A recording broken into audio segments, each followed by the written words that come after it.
अभी आप सुन रहे हैं सिंगर जगदीश सहनी को, और जगदीश सहनी लेकर आए हैं R.K. राजू द्वारा रचित श्री कृष्ण भजन।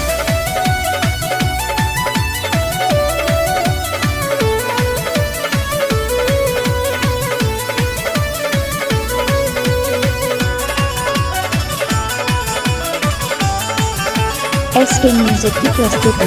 तुझसे कहले अब कन्हई माई, तुझसे कहले अब कन्हई माई, तका राधिका से हमके सगाई माई, तका राधिका से हमके सगाई माई। तुझसे कहले अब कन्हई तुझसे कहले अब कन्हई माई, तका राधिका से हमके सगाई माई, तका राधिका से हमके सगाई माई।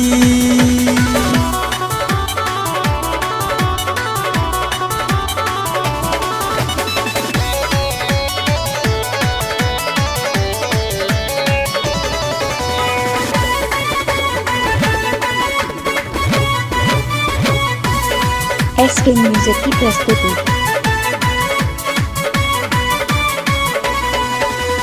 घरबा में बहु जब आई, सेवा खूबे भेटाई, थाकल कहीं से तू अबुए माई, तोहरो के पौआ दबाई। घरबा में बहु जब आई, सेवा खूबे भेटाई, थाकल कहीं से तू अबुए माई, तोहरो के पौआ दबाई।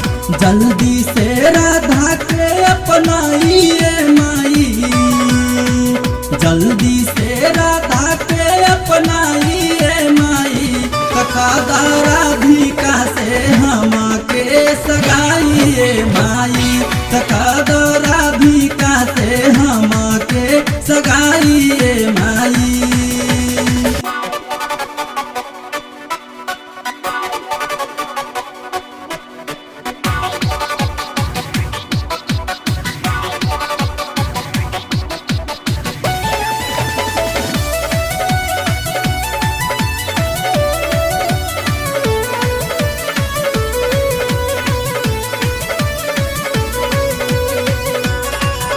SK म्यूजिक की प्रस्तुति।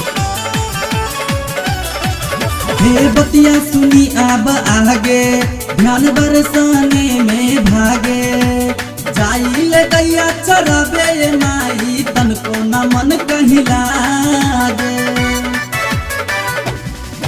हे बतिया सुनी अब आगे, ध्यान बरसाने में भागे, जाइले दैया चराबे माई, तनको न मन कहीं लागे।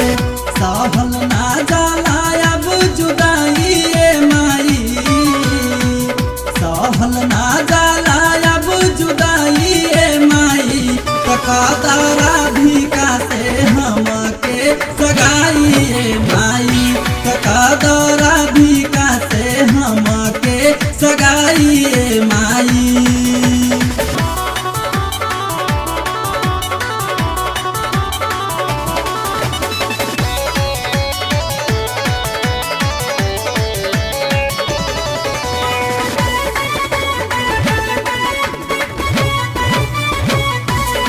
SK म्यूजिक की प्रस्तुति।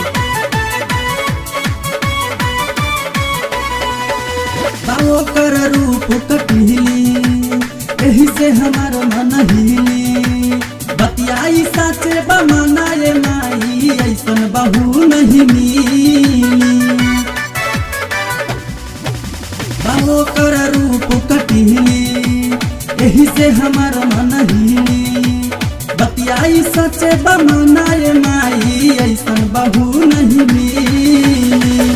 करे ले राजू खूबे बराई माई, करे ले जगदीश खूबे बराई माई, तका राधिका से हमके सगाई माई तका राधिका से हमके सगाई माई तुहसे कहले अब कन्हैया माई तुहसे कहले अब कन्हैया माई तका राधिका से हमके सगाई